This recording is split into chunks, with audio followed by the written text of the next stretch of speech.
আজি ৰাতিপুৱা 7 বজাতে আমি আহিলোঁ চৰাইদেউ মৈদাম চাবলৈ। নাই সঁচাকৈ অহা নাই আকৌ দেই। আমি আহিছোঁ আজি নাটকৰ কাৰণে চৰাইদেউলৈ বুলি। আৰু ৰাতি আছিলে নাটক, মানে কালি ৰাতি হৈ গ'ল নাটক।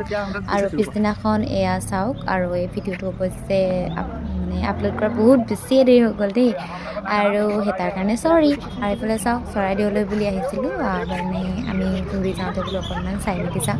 আৰু এইফালে ইমান সোনকালেতো তলা খুলি নিদিয়ে, আৰু তাৰ কাৰণে আমি বাহিৰৰ পৰাই চালোঁ।